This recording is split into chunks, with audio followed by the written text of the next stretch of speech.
নমস্কাৰ, এই মুহূৰ্তত দিবলৈ লৈছোঁ আজিৰ দিনটোৰ বহুকেইটা গুৰুত্বপূৰ্ণ খবৰ। আজি হৈছে 4 আগষ্ট। আজিৰ দিনটোৰ প্ৰথমটো খবৰ হৈছে আজি অসমলৈ আহিব কেন্দ্ৰীয় মন্ত্ৰী জে.পি. নাড্ডা। তিনিদিনীয়া ভ্ৰমণসূচীৰে উত্তৰ পূবলৈ আহিব কেন্দ্ৰীয় মন্ত্ৰীগৰাকী। আমি পুনৰবাৰ জনাই আছোঁ, আজি উজনি অসমলৈ আহিব কেন্দ্ৰীয় মন্ত্ৰীগৰাকী আৰু বিশেষকৈ উজনি অসমৰ বান পৰিস্থিতিৰ পৰ্যবেক্ষণ কৰিব জে.পি. নাড্ডাই। শিৱসাগৰ আৰু চৰাইদেউ জিলাৰ বান পৰিস্থিতিৰ বুজ ল'ব জে.পি. নাড্ডাই।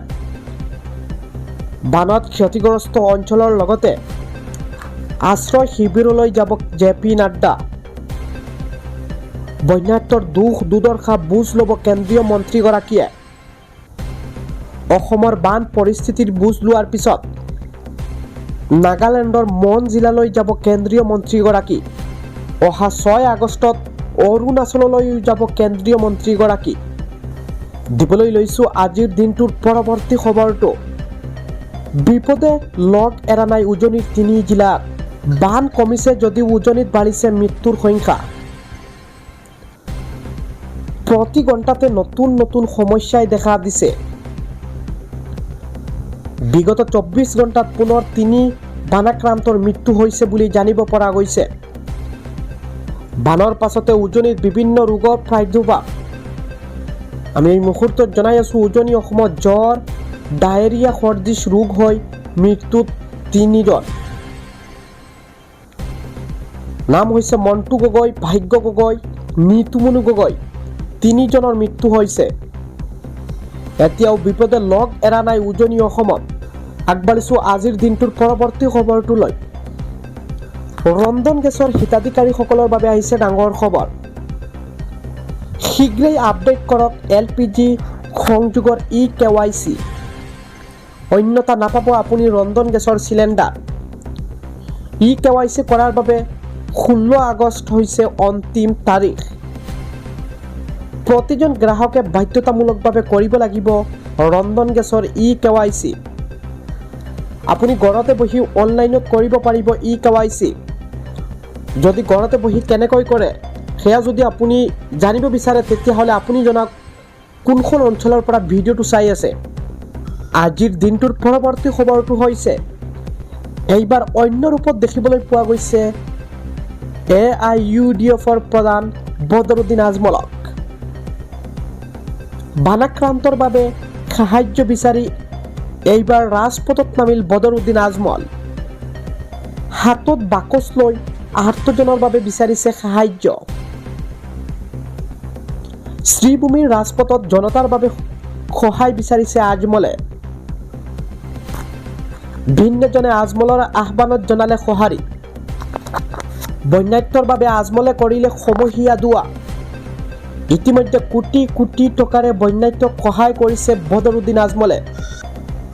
আজিৰ দিনটোত পৰৱৰ্তী খবৰটো হৈছে শিৱসাগৰৰ জয়সাগৰত নিশা উত্তপ্ত পৰিস্থিতি। চৰকাৰী বান সাহায্যৰ সামগ্ৰী লুকুৱাই থোৱাৰ অভিযোগ। জয়সাগৰৰ 10 নং ৱাৰ্ডৰ বাবে আহিছিল সামগ্ৰীখিনি।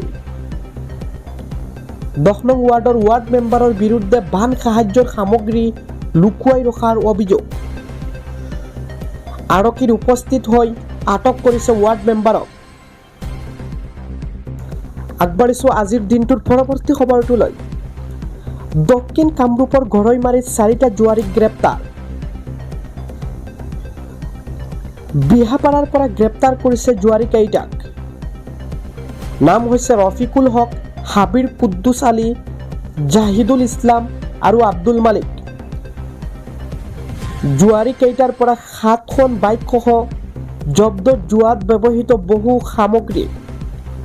বৰ্তমান ঘৰৈমাৰী আৰক্ষীৰ জিম্মাত ৰখা হৈছে জুৱাৰীকেইটাক।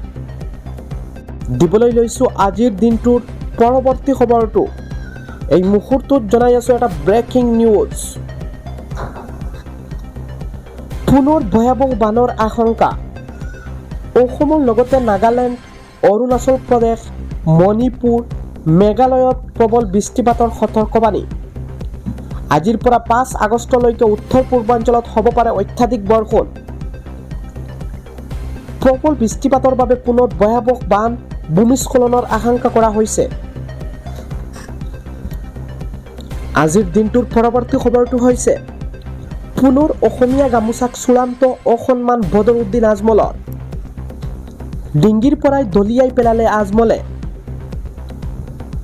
বানপানীৰ সময়ত গামোচা কিয় দিব বুলি খং বদৰুদ্দিন আজমলৰ।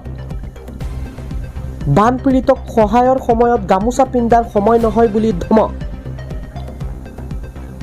পুনৰ অসমীয়া গামোচাক চূড়ান্ত অসন্মান বদৰুদ্দিন আজমলৰ। ডিংগিৰ পৰা দলিয়াই পেলালে বদৰুদ্দিন আজমলে গামোচা। বানপীড়িতক সহায়ৰ সময়ত গামোচা পিন্ধাৰ সময় নহয় বুলি ধমক দিলে।